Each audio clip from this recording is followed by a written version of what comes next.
Most people don't realize how much of their personal information is being bought and sold every day. Data brokers are making millions pulling details about you from public records and the internet, then packaging and selling it, usually without your consent. That's how your information lands in the hands of scammers, spammers, even stalkers. It's why you get endless robocalls and why ads seem to follow you everywhere. That's where Aura comes in. Aura actively removes your data from broker sites and keeps it off. They also instantly alert you if your information shows up in a breach or on the dark web.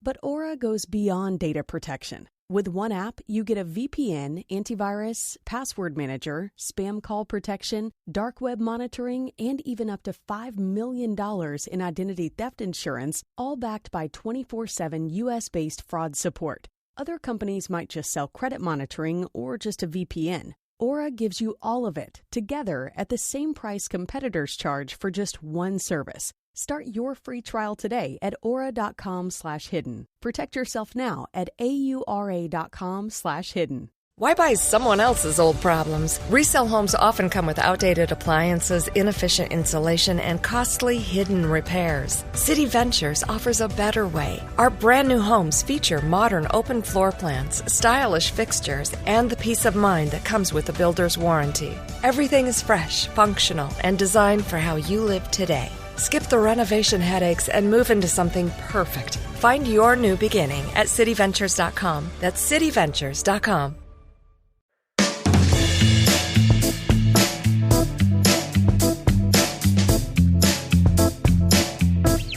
Welcome to episode 436 of In Touch with iOS, the podcast that keeps you connected to the ever-changing Apple ecosystem. I am your host, Dave Ginsburg. Each week, we break down the latest news, updates, tips, and hidden features across iPhone, iPad, Apple Watch, Mac, Vision Pro, and Apple TV, all with insights from friends, experts, and the Apple community. Because we read the release notes so you don't have to. So glad to be back here this week. We have a great panel, and there's plenty to talk about Apple, as there always is, but I think there are a lot of people over at the Black Hat conference as we record this week, because they're doing their hacking and cracking and cyber all there out in Las Vegas. And then, of course, I think the Star Trek convention's coming up, because I believe Ken Ray and probably Chuck Joyner is there as well. So we got some exciting things going on in Vegas, but we got some exciting things going on here too. We got two great people here this week, starting with Jill McKinley. How you doing, Jill? Oh, I'm doing great. It was a good week. I'm glad it's over. Oh, you're off Friday, huh? Well, no, I guess it's almost over. I was going to say, no, glad you're here. And also glad he's here is Marty Jencius. How you doing, Marty? I'm glad Jill had a good day, a good week. My day was just terrible, but yeah, I'm glad to be here. But, today was, let's get a wasp nest removed from our tree in the front yard. Oh, no. And Aileen wanted to call a pest removal service. I wanted to give like 4 kids on our block $5 a piece with some bricks to throw at it. But no, we called the pest control service people instead. And then the basement flooded tonight. So, been one of those days. Oh, no. Yikes. So, which is why it's so nice to be here and have fun. Yeah, absolutely. Well, Eric Bolden couldn't be here tonight because he is traveling in an undisclosed location, but I see him in the chat room. So how you doing there, Eric? Glad you're here, going to follow along with us. Give us some comments in the chat. The Wither Bucket, you're also here. Appreciate you being here. That's at youtube.com/intouchwithios. You can always join us live each week here on YouTube. So let's go ahead and start our show this week. Let's talk about a few things relating to the Vision Pro, as In Touch with Vision Pro. Couple cool things I found here. This was an interesting article. It was Apple Vision Pro speeds up surgery by almost 20%. Ooh. Surgeons who wore a Apple Vision Pro as their primary display during a tear duct procedure finished operations 19% faster than surgeons using a traditional monitor, according to a peer-reviewed study at UC San Diego. Study was published in the journal AJO International. and looked at 32 endoscopic surgeries to clear blocked tear ducts. In half the cases, the surgeon wore Vision Pro headsets that streamed the endoscopic video directly into their field of view instead of having to look over at a monitor across the room, letting them keep a natural forward-facing posture throughout. Average operation time came in at about 34.4 minutes with the Vision Pro compared to 42.7 minutes in a traditional monitor. Every case in both groups succeeded with no complications, and all 5 surgeons involved said they preferred operating with the headset, reporting lower physical and mental workload. I love it. Yeah. And the research also found that the Vision Pro was cheaper and far smaller than the monitor setup that it replaced. That's interesting. That they caution, but though they cautioned that the study is small and preliminary, it calls for larger trials to confirm the results. Marty, you're smiling. What do you think of it? First of all, isn't like doing an endoscopy on a tear duct like putting a watermelon through a front lawn hose? That's right. I just can't imagine. There's a couple of reasons I'm smiling. One, I think it's very cool. It's cool that they're doing the data with Vision Profiles who've been doing individual stories about surgery that's coming up. And then this touches me. It makes me come to tears because as a child, I had blocked tear ducts, and the doctors had to do something with them. And then my son had one too. So it's just interesting. Yeah, for sure. How about you, Jill?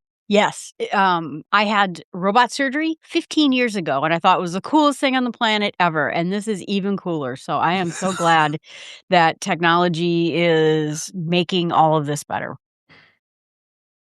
Yes, I agree.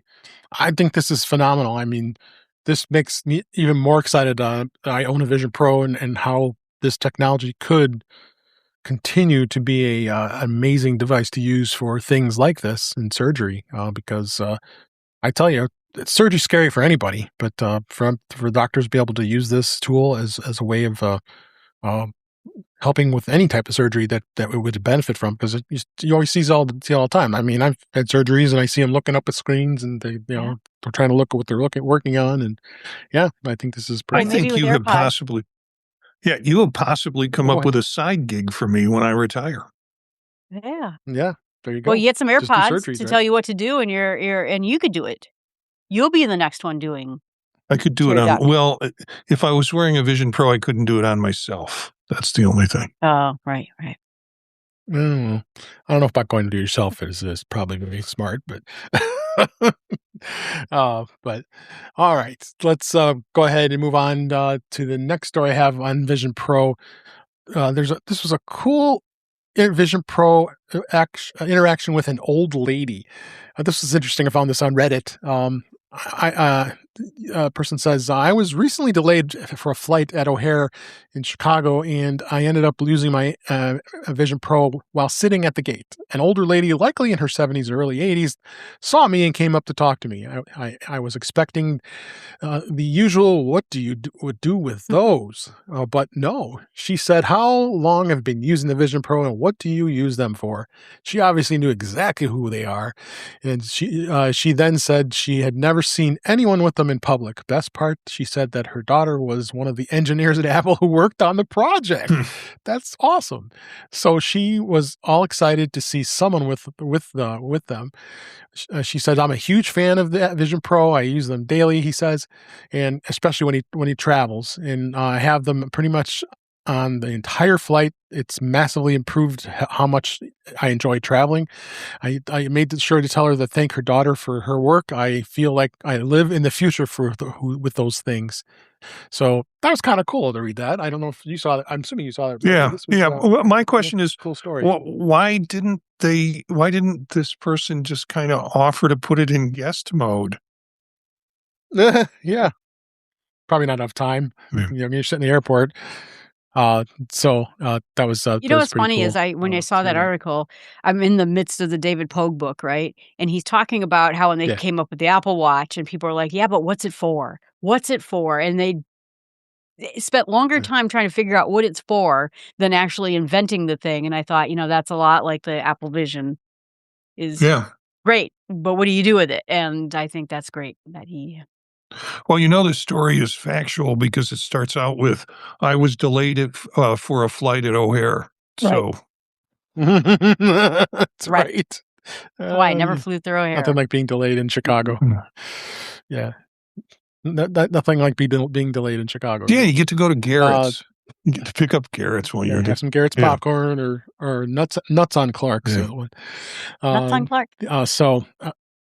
Yep.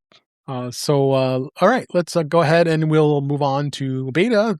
Well, iOS and macOS and all the OSs are still in 27.0 beta 4. It continues. It's been 17 days, a little over 2 weeks since its last release. But we're going to hit on some of the things that caught my eye that's been talked about. One thing I'll mention is Apple did release a beta firmware for the AirPods, adding more iOS 27 features. This is a fourth version of that beta firmware that's being tested on the AirPods 2, AirPods Pro 2 and 3, the AirPods 4, and the AirPods Max 2. It's for developers, and it's adding a new AirPods interface, a slider for adaptive mode, support for a custom EQ. So the firmware adds support for those features. AirPods are also compatible with the new Shirley AI. When AirPods are connected to the iPhone, iPad, or Mac running on iOS 26 or iPadOS 26 or macOS 26 or later, that beta firmware option can be accessed through the AirPods settings interface. Toggling on the beta updates allows the user to install the firmware. That's new. They have you always had it was like a crapshoot when you're going to get the new firmware, right? When you get the regular firmware, the beta probably the same way. This is cool. I think these AirPods are becoming more and more valuable than ever. I mean, I was playing around with the Translate. I think we were talking about it on another show about that show called Be Foreigners, and it's in French, and and there isn't anything that has the translation to it. So you know what? Let me try the translation feature in my AirPods. So sure enough, I turned it on and had it listen to it because it's not listening to a real voice; it's hearing it from the speakers from.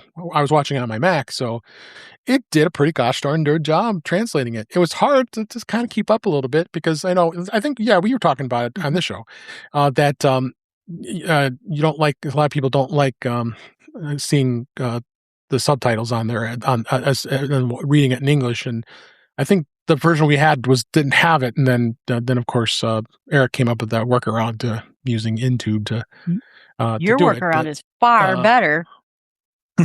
Yeah, I think so. I just only spent a few minutes on it, but check that out. Try if you get a movie and you don't want to have to deal with subtitles, then try it. See what it does, because I thought it was really cool. So, anybody have any comments about this update? Wow. I think they're really putting a lot of power and potential power into AirPods, and I'm trying to figure out how that comes out on the back end. Is it just for AirPods, or is it for potentially Vision Pro or Vision glasses? Are they going to be used in, in tandem for some advanced features? Because that way, you not only sell a $3,500 headset, right, but you also make people buy some new AirPods too. Yeah, the AirPods are worth it. They seem to have on sale frequently as of late. So, anything to add, Jill? No, I'm excited. I think that is one of the nice things is that Apple doesn't just produce a device and say "ta-da" and then it's done. What else can we do with it? What more could we do with it? And I'm always appreciative of that. Oh yeah, for sure.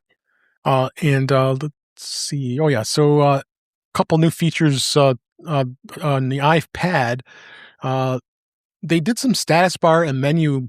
And this is on iPadOS 27. The menu bar and status bar improvements. It now lets you optionally keep the menu bar visible at all times. I always struggle with the iPad. You're so used to when you want to close a window, you swipe up, and no, it has to move over to the left or the right, and you have to go to the left to click the button to close the window. Sometimes you figure it out when you get to the bottom of the screen and finally swipe up. But this is nice to see that they're adding the status bar and the menu bar that you can keep it visible at all times. Kind of like working on a Mac. So the same thing in iPadOS 26. You had to swipe down the top of the screen to reveal the menu bar. So that's kind of a cool feature. They also, if you use a keyboard, they'll have the command space for SAI and Spotlight, which is cool. So those of you who use a keyboard, that is very handy. So two cool features that we're looking forward to in iPadOS 27. And then the iOS 27 added 4 new ways to customize your iPhone's lock screen, because you know how important that is to keep your lock screen nice and customized, right? I'm a big lock screen. You can extend wallpapers. I'm a big, yeah. Are you? No, I do it. I actually really love the large size clock. I always have it set to that on the lock screen. Doing that. Yeah. So it's got some Apple Intelligence editing features through the Photos app. So now it includes a revamped version of Cleanup as well as Reframe. Another option is Extend, which you can intelligently expand your image so you can adjust its aspect ratio. Straighten horizons or just add more space around the edges. And you can extend the use of AI to generate additional image content around the edges. So there's some pretty cool stuff, as well as generating your own wallpapers. We knew you already can move the clock and move it around, which is great. And then swiping away the now playing widget. Thank God. I always hated that. That was always there when you're playing music. That widget sits at the bottom there. So, but yeah, there's still some cool things out there doing that. Did you get on beta yet, Jill? Yeah, no. The only thing not on beta is this computer, but everything else in the house is beta. So yeah, I did, and I've been playing around with it. And I don't want to say it like this, but when I had the Windows Phone 1 way back in I don't know, whatever year that was, I could customize everything about that phone. And 2007. So it was nice. I could make everything customized, and it seems like now I can almost do that with Apple, which I like. I like customizing. Otherwise, the only reason I remember that, I had already remembered that year, but I was in a restaurant last weekend having breakfast, and actually it was not too far from Macstock, and that was what the question was: when was the first iPhone released? and Kathy looks at me. I bet you know what that answer is. You betcha. So anyway, a couple other things. We're going to hit on here. Some of the new features in Messages is very cool. The convenient new suggestion feature, and creating new reminders and notes that you can find photos too from within there, and a number of other things. So we're really going to be looking, and we're not too far away from this release. We're expected probably next month as we're recording here. So there's some pretty exciting things to look forward to here in Messages here. And then also, this was new. Since I have a developer account, so I get all the emails of what's being released. The Hello Developer newsletter was sent out, and they did a deeper dive video, which is available to anybody. You can go on YouTube. It's youtube.com/Apple Developer, I believe, and you can actually do a dive deeper into all the biggest updates that were talked about at WWDC 26. And if you're into it, so if you click the read now on there, it'll bring all the full information about it, as well as everything else that's going on in the developer world. If you're interested, I think it's interesting to see what the developers are looking at and what Apple is offering to help. So that's out there, kind of related to beta. And let's go ahead and go to Mac. Mac has been super busy this week because they did release, this was today as we record, this just came out.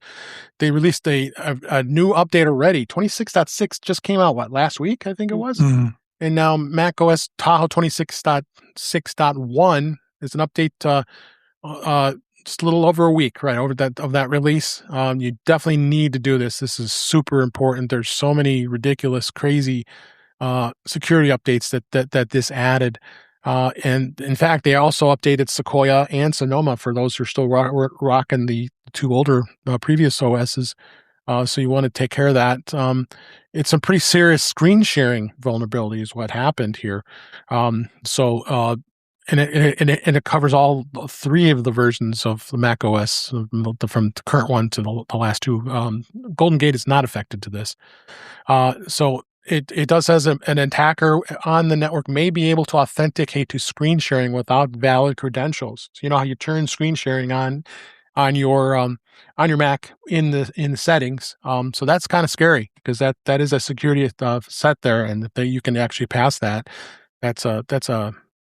They don't have any indication this bug had been exploited in the wild, but they do suggest that the attacker could bypass the screen sharing's authentication checks and remotely access a vulnerable Mac. So I haven't seen this bad of a security update as of late. What do you guys think? I'm kind of curious as to if some of this gets discovered while they're working on 27. Mhm. And they go, ooh, we found this on 27. Let's go back and look at 26. And sure enough, they start to patch more things up on 26 based on things they're discovering as they're working on 27 or generating 27. It's cool. I mean, being on the beta, being on the developer beta, I'm glad this is happening for folks that haven't advanced that. There may be also folks that don't pay enough attention to updating their computers. So, we hear a security fix and we either go, okay, right on it, or we go, nope, I'm past that. I'm running another operating system. But I don't know if it gets to the general public as much, and the importance of it. So, Yeah. How about you, Joe? Yeah, I agree. And I don't know any of this, but I was sitting there thinking that now they're using AI to start discovering exploitations and fix them. And so part of me, but I think you're right, Marty. I think your idea is probably more plausible because I worked for a software company and there were times we found bugs in the new release and said, "Uh-oh, let's go back and look," and we found it there too. So I think you're right, but this is a serious one, and I'm glad they got on top of it. So Yeah, no, I am too. And like I said, if you're still on an older Mac or have chose not to update to Tahoe, make sure you upgrade as well to the Sequoia and Sonoma, both of the last two versions of macOS. It's great to see that Apple is still continuing to keep security updates for the older OSs. That's as far back as they go. So, but which is fine. So yeah, make sure you update. Important. So let's talk about MacBook Air. Apparently, MacBook Air is experiencing some major shortages despite the $200 price increase. In June, that's when that price increase occurred, and then it's currently experiencing a quote unquote major shortage. Of course, to our friend Mark Gurman, Bloomberg.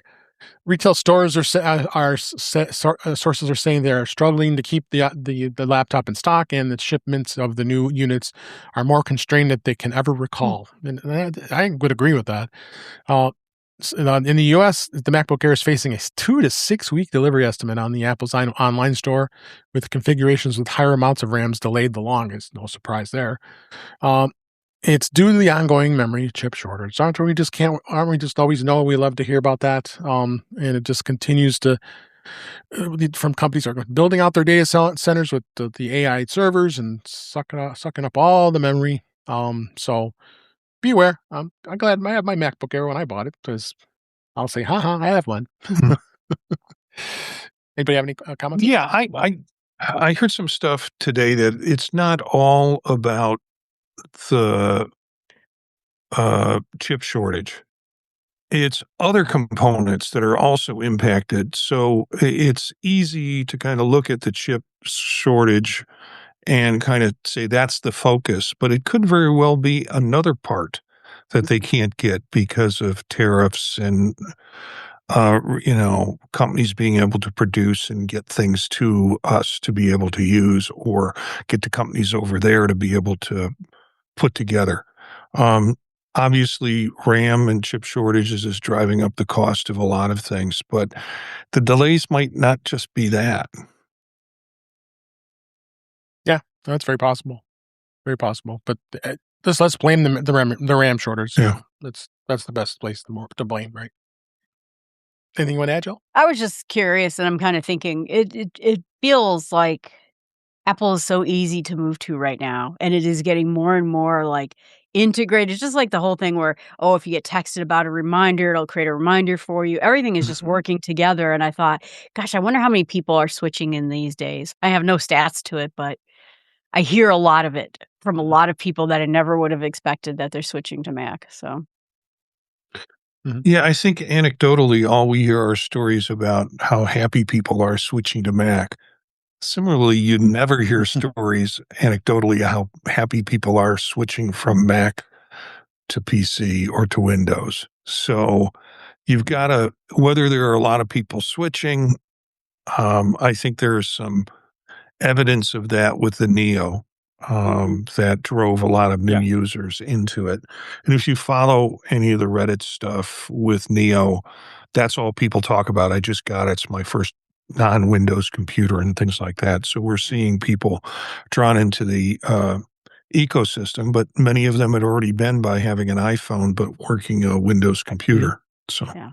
Well, I think that's, it's the other part of the sales, the shortage, right? How many can you make versus how many do you sell? And if the selling is going up, that was my thought is maybe more people are doing it. I don't know. Yeah. It almost makes it sound like they increase the price in order to maintain so there wouldn't be shortages, but people are willing to pay the additional price despite that. Yeah, that's how Disney prices. Yeah, well, Disney just keep raising the price until the number of people you want aren't there. Oh, I dropped out of that a long time ago. Yeah. I'm still getting a discount at Disney. Don't tell anybody. Yep. No, I would agree with that. All right. So let's go into some of the other stories here that we have for Mac. Preparing for next year's Rosetta 2 demise. This was in 6 colors. This reckoning is coming. Apple has done it before, and they're doing it again. After macOS 27 Golden Gate, you will no longer be able to run legacy Intel apps on using Rosetta 2. After the 26.4 update in March, when running any affected app, you would be getting a notification banner when you launched affected software, letting you know that support is ending.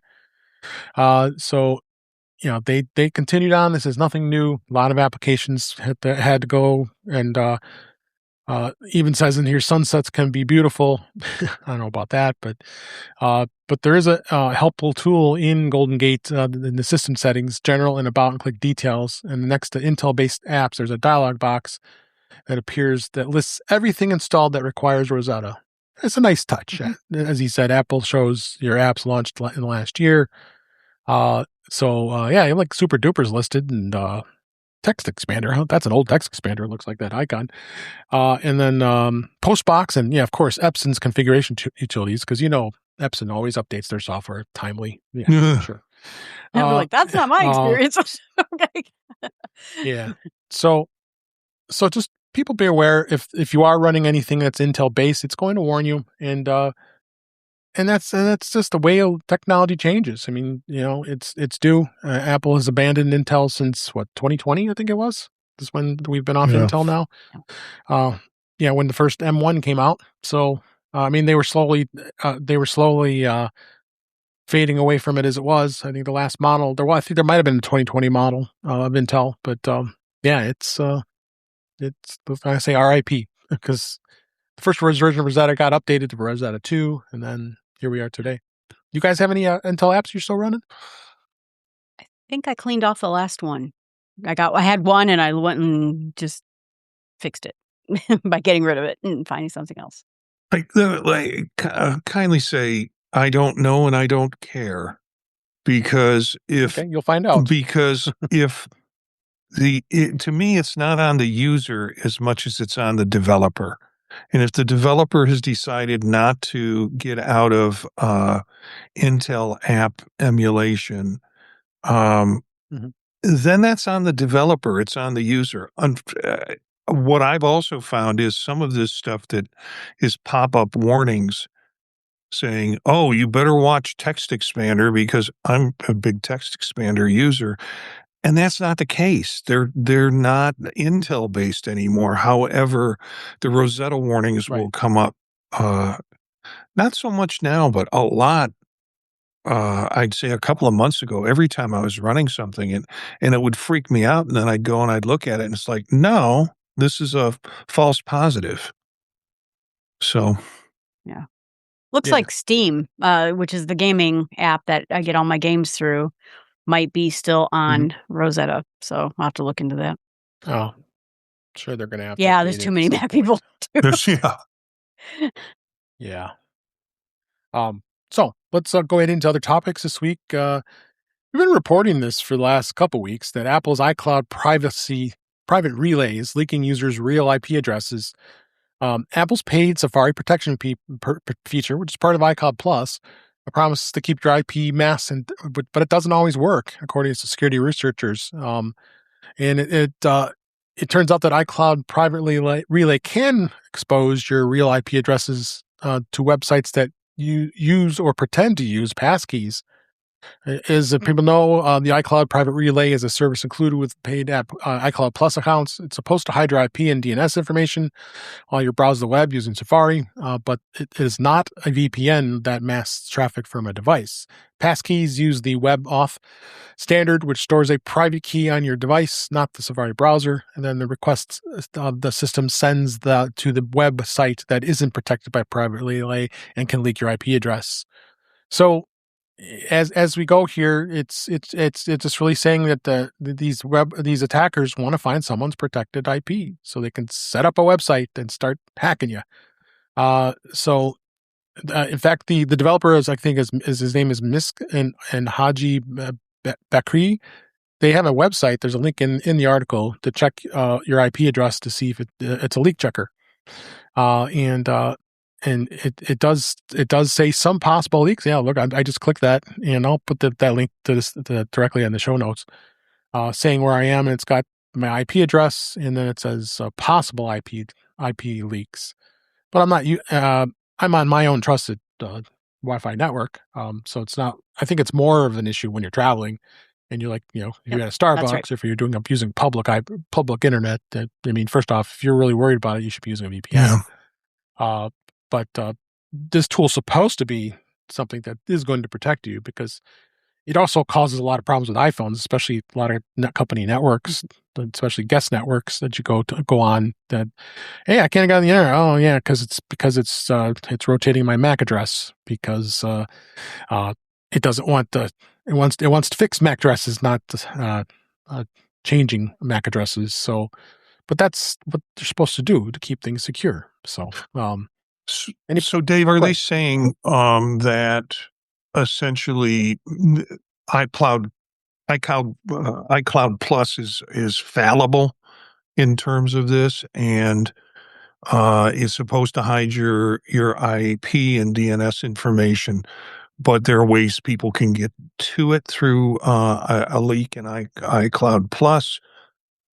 But if you use a VPN, that kind of scrambles it all up in a different way, and they don't have access. Right, because it's basically not the IP address you're technically on, because it's going through a VPN server instead. But it does. It is supposed to help with that. And that's the thing. Apple is still investigating the report that they told in the article here. They told 404 Media that it's looking into it. So who knows? Might have another fix. But it's been interesting the last few years here, seeing a lot more vulnerabilities on Macs than ever before. We'd always would say, oh yeah, you don't need virus protection, you don't need to have security software, you'll be okay. And you start kind of wonder. I mean, corporate networks, of course, has to have it. No choice. There's no way you're not going to have virus protection on a Mac. So. When it comes to that. But. Yeah, ironically, I went into the article like you did, and I went and clicked on the link that these two guys had done to create a website. And Malwarebytes stopped me from going there. Saying that it was basically a site that, it says it's a site that it can't be reached. Yeah. Yeah, I'm surprised they even put that site in there. Right. I went to that site that the ones who found it that does it's like a leak tracker. Yeah. Is that the one that you clicked? That's the one I clicked, and then Malwarebytes stopped me from going there. Okay. So I don't know. That's because it lets you test whether Apple's service is leaking your IP address. But, it kind of all goes hand in hand with what we were talking about on the sales is even in Pogue's book, it talks about it. Mac wasn't popular enough to, spend effort hacking it. And now it is. And so it's sort of a problem with too much love. Yeah. I think my brother said, Witherbucket said something about that too. Oh, yeah, in the chat. No. I lost my chat window. But yeah. I'll go grab that. True. All right. Okay, there it is. Let's put it on there so we can see what he said.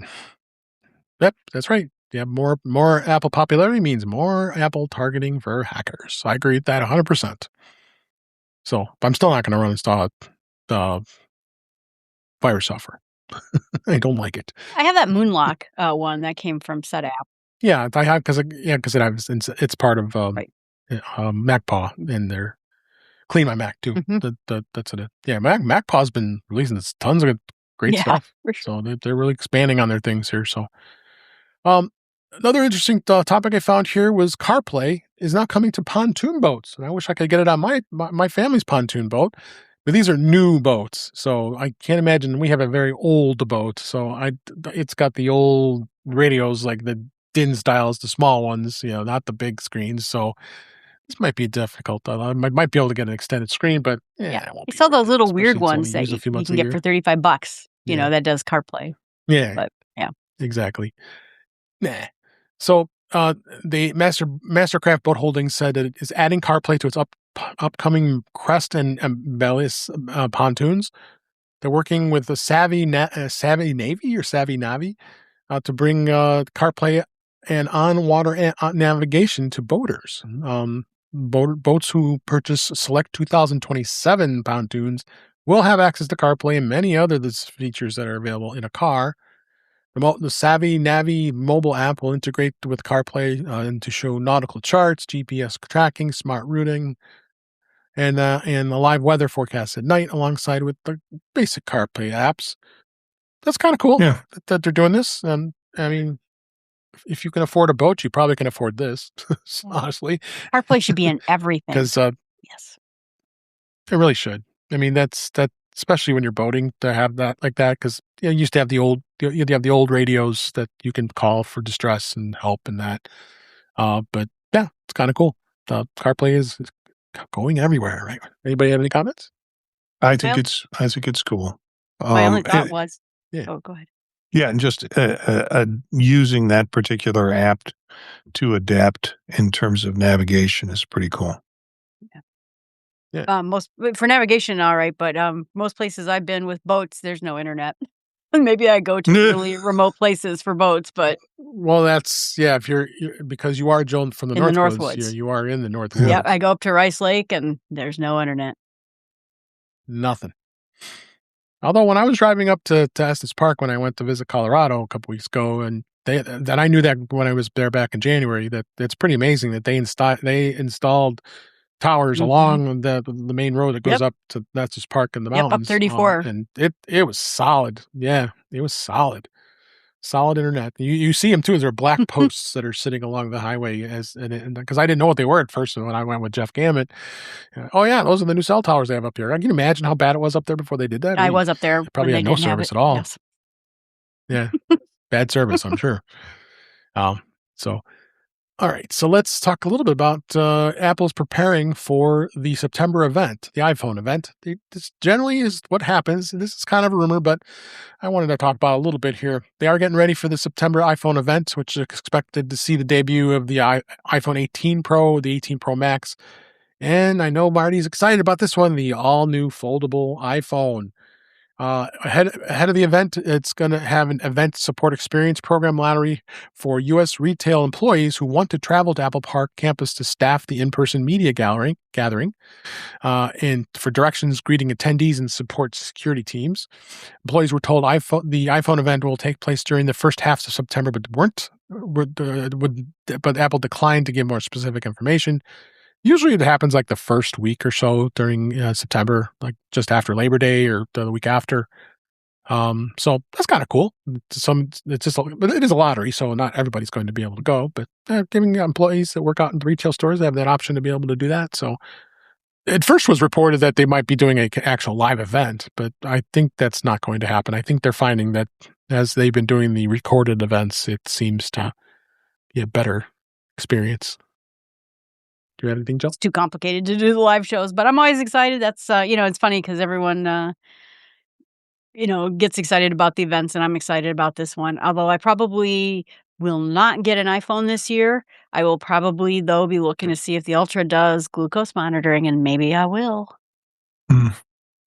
I wouldn't bank on it. I don't think that technology is just ready for prime time just yet. Yeah, it's funny. I read an article about it, and it said that it is actually ready for prime time. The problem is it doesn't do very well with people of different skin colors and different complexions, and so there's some hitches in there. Tattoos. Probably. So there's hitches in it, and anyway. But I heard it's pretty darn close to being ready, so I'm excited. But we'll see. Okay, well, I'd be a buyer for sure. I'm like I don't pricking this Dexcom in my arm every 15 days. So that would be very cool. I hope they do. I really do. Exciting. I'm excited. They said the September event. Anything else you want to add, Marty? I guess it comes so close to Labor Day that the question is, will it be that week or will it be the week after?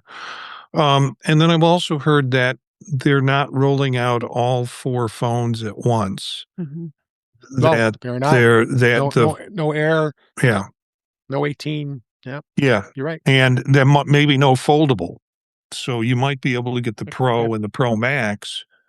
But which is that's my baby. I just like the Max. So yeah. So the foldable one might be it'll be announced, but it won't be purchasable until later on. Whereas usually you have that 10 days after you can get on and start buying the phones. I've heard that's not going to be the case with the foldable phone, and we know the Airs and the E's are also delayed or pushed off. The E's are in the spring, I think. So yeah, well, the 17E wasn't too far long ago that came out. So I mean, they released it this year, if I recall correctly. Yeah. So yeah, it's still a pretty new model. I'm sure they're okay with the 17E. Same thing with the 17, because the 17's been one of the best-selling iPhones Apple's pretty much ever had. Yeah, I've mentioned this before. I don't know what I'm going to do if I'm just going to completely abandon the Pro Max brick, because it's getting thicker and heavier and bigger and wider. Or I can't. I'm going to do that with the foldable. So who knows? Okay. Yeah, I'm all camera all the time, so it depends on what that foldable has for a camera. Yeah. Yep. All right, Apple. This was reported today. Apple raised trade-in values for the iPhone, the Mac, and more. This was reported that devices gained nearly 30% of estimated value compared to the last update in May. The iPhone 16 Pro Max now tops iPhone's estimates at up to $720 for a almost 2-year-old phone. And it increases all the way down to the lineup of some of Apple's oldest supported models. So yeah, it says $720 for the Max, and then I'm not going to read all of them here, but you can go down. Even the 15 Pro Max is at $530. That's a great price. I mean, the 15 Pro Max going 2 and 3 years old. Go all the way down to the 12. Hey, you can still get for the Pro Max 12. You still get $240. That's fair. Oh, the sad Mini. I know our friend Brittany's not happy about not having a Mini anymore. If she I think she gave in. That's $155. So you can go all the way down to the. You can get $40 for an iPhone 8 for crying out loud. Hey, I have an iPhone 8. I should get $50. Yeah, or the 10s and the 10R. Yeah, it's $70 and $90. So And then the iPad Pros, the Pros are at $720, and Airs you still can get up to $490. That's not bad. And then depending on the MacBook Pros, they saw about 28% increase. MacBook Pro is at $855, and the MacBook Air at $580. And the Mac Mini it goes as far out as $480. That's pretty good, because pretty good. I remember trading in my M1 and I only got like $225 or something like that. That's good. When the M4 came out. Even the Mac Pro, you get you still get $2,100 for the Mac Pro, and that's the Xeon processor, so that's still up there. And the watches never have price. It's sad. $165 for a Series 10. So yeah. And Android phones are mixed. So they don't even have the 10 yet. But the 9, you still get $315 for the 9 Pro XL. But the Samsungs are. That's glad I don't buy one of those. But the 10 still too new to it's still current. So yeah, do it. So, any comments? Oh, I look at the price list that's in this article, and the Google Pixel 9, $210 new. I just, it's right now it's sitting on my desk behind me in a charger where it stays forever. And the Ultra will get me off of the Pixel stuff. So I'm looking forward to, even at that cost, trading the damn thing in. And I don't have I'm not in a environment where I have relatives or friends who are waiting for the hand-me-down of the tech product that I have. So I pretty much swap stuff out completely. It doesn't go to someone else. Yeah, I try pretty hard to do that, but it's hard. I agree. All right, so let me move on to some of the news this week. And I don't know, I was excited. I know, Jill, you don't like Ted Lasso that much, but it is back. It came out this. It came out yesterday as we record this on Wednesdays, and it's available to stream. It's been 3 years since the last season 3 finale had been released, and it is expected to be the last, sadly. But hey, we got a 4th season. I can't complain. The show had returned to its underdog roots in season 4, where I like the word titular character of Ted Lasso, played by Jason Sudeikis, moves back to Richmond, the coach's 2nd Division women's football team. But it was fun to see Hannah Winningham again and Juno Temple. Those two are just funny as heck, and they're both dolls. It's just a lot of fun to watch them. And I watched the first episode. Did you see it, Marty, yet? No, let me put it this way, Dave. I am very happy for you. However, I know when I've seen some of the previews or some of the things. Juno Temple looks completely different in my eyes than she looked back in season 1. And that's just her. That's no comment or no criticism of her. It's just an observation of my part that her look has changed so much in my opinion, over the 4 seasons. No. Yeah, well, you're right. She's gotten older too. Yeah. She looks overly skinny. But no, well, there's that. Well, anyway, but every time I watch a Ted Lasso episode, I'm sitting there and I'm smiling, and then there's some points I'm laughing, and it's just such a feel good show. What can I tell you? I don't guarantee I'm not alone in that thought. So, so let's go ahead and let's go down and talk about Madden NFL 27 is now available on Apple Arcade. It just came out today as we record. It's the full Madden NFL game that does not include ads or in-app purchases, and it's available exclusively on Apple devices. It's the Arcade Edition. Users can lead and coach teams through every stage of the NFL season, controlling games, making strategic decisions, and aiming for the championship. Apple says the game has controls designed for mobile devices and authentic football gameplay and guided tutorials, including franchise and quick play modes, with updates for current NFL teams and dynamic player ratings built into real performances. They also came out with Retro Bowl College Plus, and then every day puzzles like mini games plus and water short plus. So they're really doing some expanding on the games here in arcade. Arcade, everybody kind of chuckled to see how well it's going to do, but I really think that they're really doing a great job with the games on here. So, which is pretty cool. So, what do you think, Marty?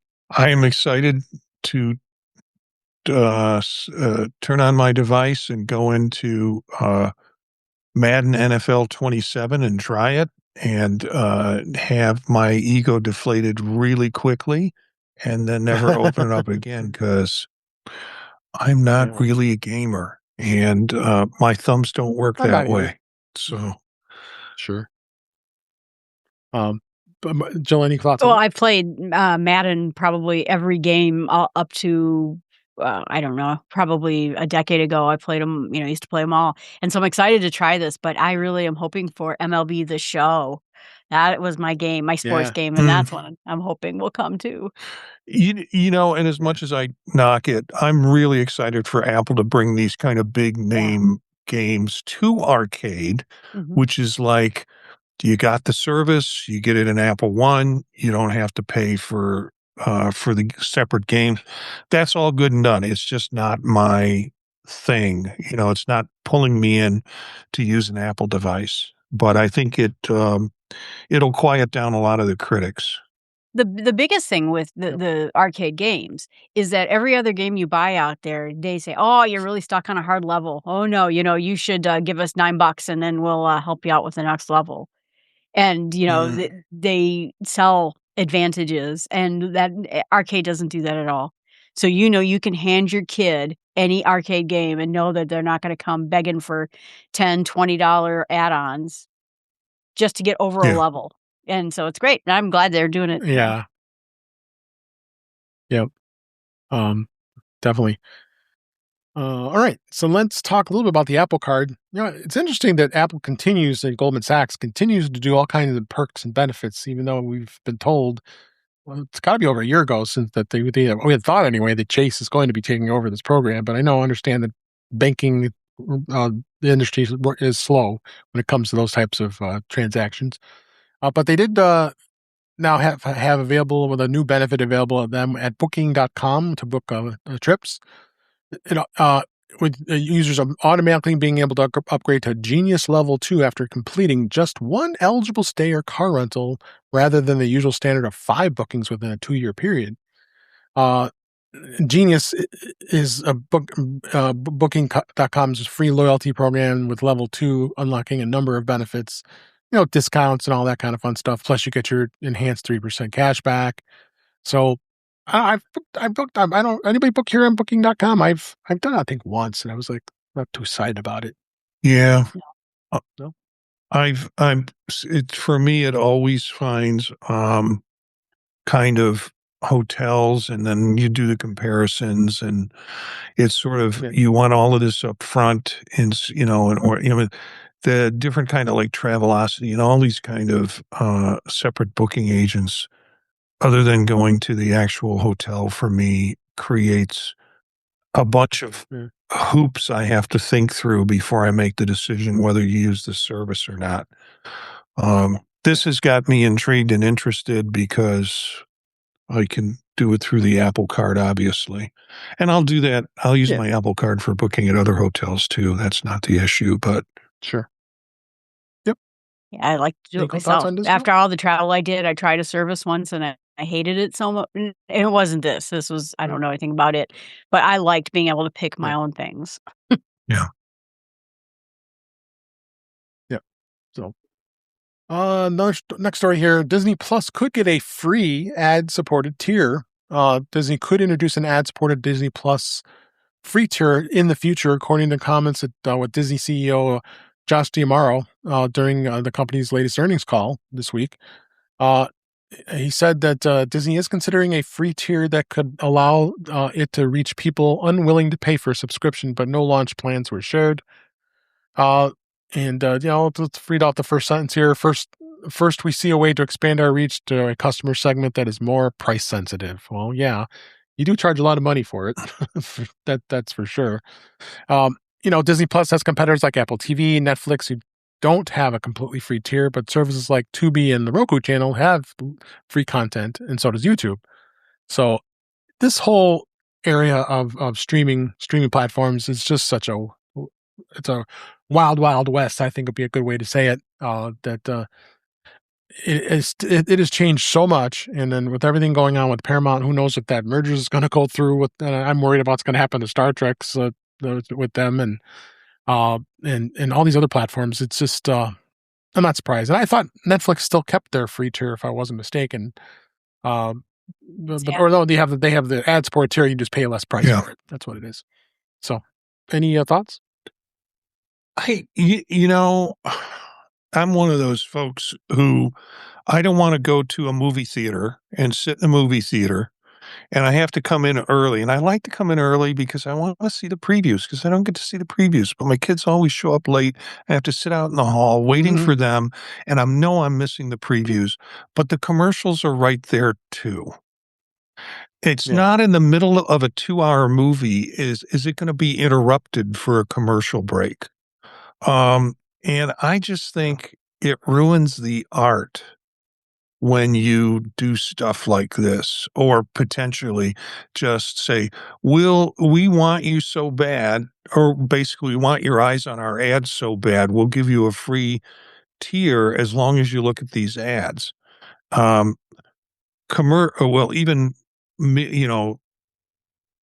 We watch a lot of news cycle stuff in here, like CNN and MS Now and things like that. And my wife is like, can we please just have the news for more than 5 minutes before you give us 8 minutes of commercials? So this will not impact me one way or the other. But I think it just from if you're going to show a feature-length film and you're going to interrupt it with ads and stop you, and we've seen this already on streaming services, it ruins the art, and it ruins the intent of the person who produced it. Yep. Jill? I'm interested. I'm interested in all these little experiments of how can we get streaming and everything to work. But I think of me, if I was 30, like I was, when I was 30. And I was poor. I was dirt poor. And this would have been a great option for me. I don't care about it ruining the art so much. That's never bugged me. And all the trailers are on YouTube also, so you can just watch them there. But, I haven't gone to a movie since The Hobbit and in a theater. And I think this is good. And I think, like I said, if it's not for you, that's cool.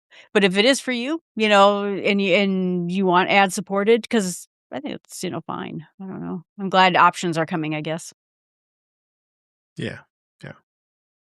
And last story before we do our things found here is the League's Cup 2026 is kicking off on Apple TV.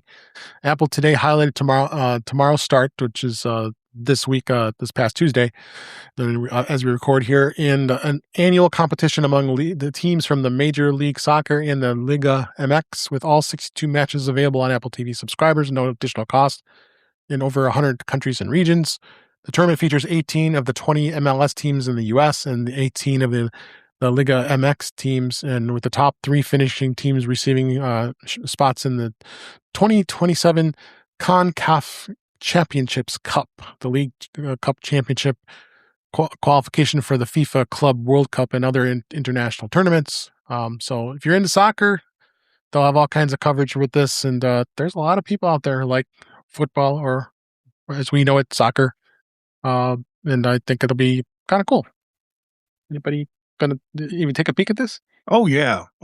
First of all, it's added value for Apple, because there was a time, and I was one of those folks who said, "Oh, what the hell? It's $80 for the whole season. I'll go ahead and sign up for soccer." Because I was hanging around a lot of international students, and that's all they talked about. Little did I know that it was none of the league or games that they were interested in.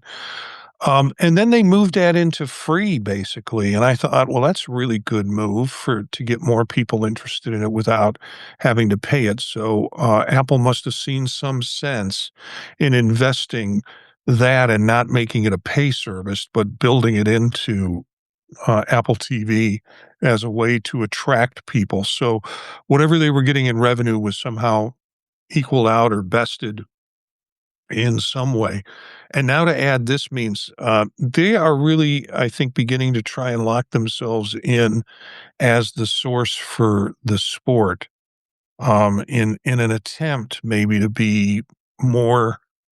If they could go for FIFA, they would go for FIFA, I think, for the World Cup. So this will be interesting. Again, this won't be something that I'll live and breathe on every game, but it is something that I think is really an additional added benefit, and it shows Apple's commitment to soccer fans. Yep. Jill, you want anything? I'm happy for the soccer fans. Actually, when you said I don't like Ted Lasso that much, actually I like Ted Lasso a lot. I don't like soccer very much. So it's a problem because it's a show about soccer. And so, Okay. I stand yeah. corrected. Him, I'd watch him in a show anytime. But but I'm glad. Like I said, I think this is another area where I'm excited to see how it pans out because there's a lot of sports fans who are trying to figure out how to watch their stuff, and I'm happy for them. Now, please do MLB next. I'm happy for the Yes. MLB. Yes, I would be more excited about MLB, right? Especially next year, the All-Star game is going to be at Wrigley Field in Chicago. Also, pro bowling. I'd be into pro bowling. So, all right, let's before we wrap up this week, let's do our things we found. I've one, and I also wanted to add a bonus one since we only have 3 of us, and thought it'd be cool to have one extra. This is a new DAS. That's a direct attached storage device. I had an OWC Gemini dual drive, and boy, I was really disappointed. I only had it like a year and a half, and it failed. It won't power up anymore. So I was like, what the heck? And of course, they won't cover it on warranty for 6 months over warranty. But hey, it is what it is. I did get a really good deal on it, so I guess I can't complain. But this is by QNAP. QNAP makes some really good networking gear, and they have NASs, and this is called the DAS. And you could do RAID, or you can do individual. I chose to do it individually, and it's got a USB-C connector on it, and it works really well. And as soon as I plugged it into my Mac, it fires up, and I have 2 12 terabytes, 2 12 terabyte drives, which were cheap back before the whole craziness as we experience today, and then 2 14 terabytes that are in this 4 drive bay, and it works great, and it's not that expensive, around $219, and I thought it works really good for me. And you can lock it. There's a key to keep the drives locked so people can't take them if you have it on an open desk, which of course I don't. It's at home, but it's really cool, and it's not like a NAS, or it's not like what the Gemini was more of a it has network connectivity. You can do RAID with it. It's a hardware RAID, not a software RAID. But I thought this was pretty cool. Especially if you want a lot of storage, which I have. And then the second one I had before we get to everybody else is I blame Jeff Gammon on this one. This is the Tom Bin. This is the medium cafe bag. I just got it the other day. This is the exact one that Jeff has. So because my wife saw it and she says, you have to get that. So I'm pulling it on camera here. This is the cafe bag. It is really nice. And in fact, I have both my 13-inch iPad Pro in here, as well as I have my MacBook Neo inside this bag, and it is heavy, but if I want to carry something light, and this is a cafe bag, so it can strap around like a travel bag, and it's really nice, pretty good built. It's not super thick like a regular backpack, but it's good for just quick traveling, going between places. So I liked it, and I got the insert too that allows you to put extra things in. It's got a nice pouch for your iPhone that's really easy to access. And I got blue, so there's the blue one, and it's pretty nice. I like it. It's $90, which is not too expensive. Then of course I had to add a couple extra accessories. You got a couple extra packs you could put in, and so check it out. I thought it was good. It's from Tom Bin, Bin. Can I get mad about that for a minute? Oh, did you buy it? I bought one, and FedEx is what I should call them. I didn't say that. Yeah, FUD, FUD. I saw Has reported for the last 2 days that it's 10 miles away from me on a vehicle to be sent to my house, and it's going to be delivered today, 2 days ago. And then at the end of the day, we've had some management or operational problem. We're going to have to resubmit to have your bag sent to you tomorrow. That's happened 2 days, going on 3 days tomorrow. So it's that was from Tom Ben told you that? No, this came from FedEx. Okay. So yeah, and then I think Tom Ben finally contacted me and they said they were going to ship it out again or something. I don't know. They'll ship you another one. Between the wasps they're and the flooded basement, I really haven't gotten any more depressing email today. Jeez. But I've been sitting like during the last 2 days going, I'll get that bag today. And what attracts me to the bag is it's got one clip to open it up. I know. And when I saw it, it's like, I don't want to have to do 2 or 3 things to get in and then to zip and all of that. It's just and so I'm anxious to get mine. Did you get this is the Freudian slip. This is the little Freudian. I ordered, and I got the little ghost bag too. Well, I've got plenty of ghost bags. I have probably another 30 or 40 on the floor behind me. Yeah. But I'm sure I do. But I tried to get the Freudian slip and then they charged me for it, and then they turned around and took the charge off because they had run out of it. But then I realized that somewhere in here is another Jeff Gamet suggestion, which was these different sized flat boards that you can buy that have elastic crisscrossing like you would imagine on a lawn chair. And that you can stick, and I'm like, I'll just use that because I haven't been using it for anything. It'll fit in the Tom Ben bag and it'll do what I need it to do. So it's about this size. Yeah. It's about that size, the board. Yeah. So what color did you get? I went with my favorite visible color, which was gray, since I'm colorblind. Gray. Good. So. Right. Good. Well, you'll report back next week when you get it. If I get it. If you get it. Jill, what was your pick this week? Well, mine was a pricey thing, and it was something I was planning on getting for a while, but it went on a sale that was Black Friday level sale, and it is called a Cricut. And I wish Jeff was here because Jeff and I talked about this at MacStock. But with the Cricut, you can take something and turn it into a bookmark, a greeting card, a sticker. You can make your own stickers, waterproof stickers even. It'll even cut suede, fabric, leather. You can make all sorts of things with it. Nice. So it is a crafter's dream. And I was jealous of all your swag at MacStock, and so I decided I'm going to start making my own stickers. Oh, there you go. It's isn't pronounced I called it Cricut, and someone called it Cricket. Yeah. So I don't know, but it's going to be a hoot, I think, and I'm going to set up a little station here so I can make things. Nice. Marty, what did you find? I have been in search. This whole break that I've been on, I've been redesigning my desktop and coming up with things like DocStar was an app that I talked about, maybe not on this show, on another show, but it creates all sorts of wonderful panels where you can put different apps in, you can put shortcuts in, and so I'm starting to use that for workflow. This one was one that, in searching for some of the new apps that have come out, and this one is Liquid Workspace. And it's really designed for writers. So I think about it, and it is set up for projects and for different types of writing projects.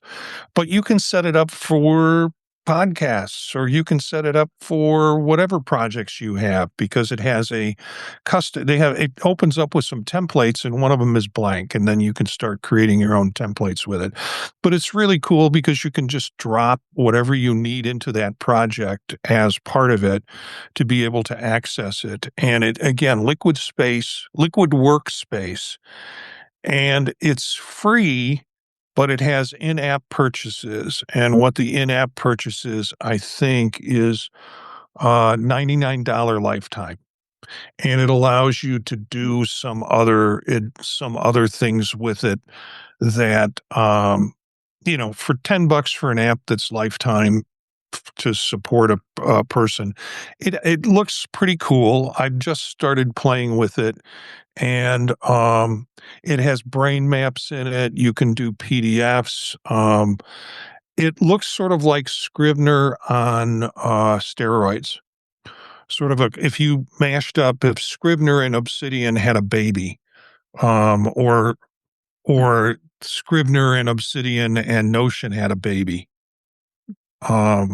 They were a throuple, for example, and they decided to have a child. Yeah. Some of the parts of that is in here, and the developer, from following stuff on Reddit, is really willing to hear new ideas and support new ideas. So, I looked at that and I thought I had Scrivener. Yeah. And it's getting long in the tooth. It's really powerful, but it is old. It's been on version 3 for a long time. And I thought, this looks cool because I am being talked into writing a book series. So this would be really useful. Yeah. Nice. Yeah. That'll be very cool. All right. I'm going to try and use it. There's another one that I found that I might share on another show at some time that is like much more academic focused. So there are a bunch of academic AI apps for academic writers and for researchers that does search and pull and things like that. And this particular app is set up to do that from that sort of point of view. This, I think, is more for writers and project people who want to collect projects in different tabs and such. Nice. All right, so let's go ahead and find out where everybody can find the both of you. Let's start with Marty. Thanks for being here. Where can people find you? You can, first of all, tomorrow morning, which would be Friday, August 14th. No, Friday, August 7th. 7th. I'll be on macOS Ken. He's going to talk we're going to talk about Vision Pro, because he got a hands-on experience at MacStock with Vision Pro, and so he invited me on to talk a little bit about the myths with it. But generally, you can find my stuff on thepodtalk.net is the website.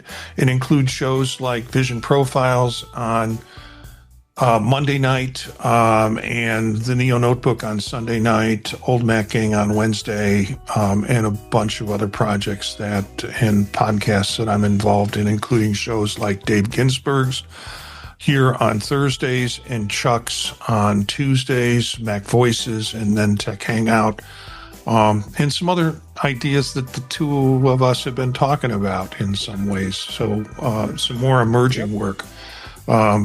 But find it at thepodtalk.net, and you can find me at Jencius, Jencius, on the socials. Great. And Jill McKinley, thank you for being here as always. Appreciate it. And where can people find you? Well, you can find everything I do at jillfromthenorthwoods.com. I changed my email to northwoodsjill@fastmail.com because my host was just not forwarding my email no matter how I tried to relay it. But you can find it on that website. You don't have to memorize it. But here's the shocking thing is on August 11th, 12th, and 13th, the Perseid shower is going to be like 1 out of a 50-year Perseid shower. And instead of seeing like 10 asteroids, firings per hour kind of thing, it could be up to 50. So it's going to be a good one. Wow. So if you can get yourself out to a cornfield in the dark somewhere around August 12th, it's worth doing. Oh, cool. Yeah.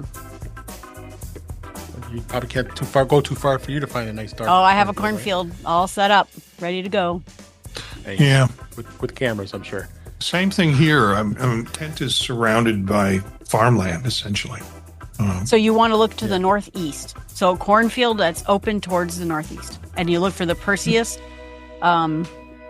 constellation. You can use a lot of different phone apps to find it, but northeast. Cool. Nice. All right. Thank you so much for both of you being here this week. And that's a wrap for this week. Please send your comments, questions, suggestions to our email address, which is feedback@intouchwithios.com. You can follow us on Blue Sky and Mastodon at InTouchWithIOS. Support the show. Buy me a coffee at intouchwithios.com/coffee. We really appreciate it. You can become a patron of the show by going to patreon.com/intouchwithios. We have 2 tiers available to support the show, and we should really appreciate it. In fact, I really appreciate Steve D, who joined my Patreon this week. I appreciate your donation and joining the show. We really appreciate it. I also wanted to give out the shout out to Steve, I think Steve D, I gotta remember his last name, sorry. He's listening in Australia and sent me a really nice note because I messed up the chapters last week for some reason. So because he really depended on that, and he is blind, and he gave us some great compliments of the show, and he tells everybody in the community out there you should be listening. So, and I did see some of those Australian listeners there, and I'm so glad that you guys you're listening, Steve, and the rest of the folks out in Australia. So thanks for that as well. So with that, make sure you like, share, subscribe when you're notified when we're live streaming here, which is Thursday nights at 8 p.m. Eastern Time, 5 p.m. Pacific on our YouTube channel, youtube.com/intouchwithios. Thanks for Weather Bucket for being here. And Brian, thank you for being there. We're a number of others in the chat. Really appreciate you being here. You can go there and be able to watch the past live streams as well as listen to past shows. You can also subscribe to the show in your favorite podcaster, which is Pocket Cast, Overcast, Apple Podcasts, many others, but better yet, just go to our website, which is intouchwithios.com. There's links there to listen to us out there. I am Dave Ginsburg, and you can find me at the following podcasts on Sunday nights, Neo Notebook, Monday nights on Vision Profiles with Marty and Eric, both those shows. Tuesday nights on Mac Voices Live with Chuck Joyner and our great crew. Thursdays here, recording this show, and then Fridays on the Tech Hangout with Patrice and Jeff and Marty and Chuck. Most of the time, although I haven't been there in a while, it's been always bad scheduling, but we'll get back there. I appreciate that show as well. And on social media, I'm on Mastodon and Blue Sky. That my handle changed recently because of the server change on Mastodon. It's Dave Ginsburg at mastodon.social, and I'm also on Blue Sky at Dave Ginsburg. Thanks again for listening. Thanks for watching. Hope you enjoyed the show, and we'll be back next week. Until then, we'll talk.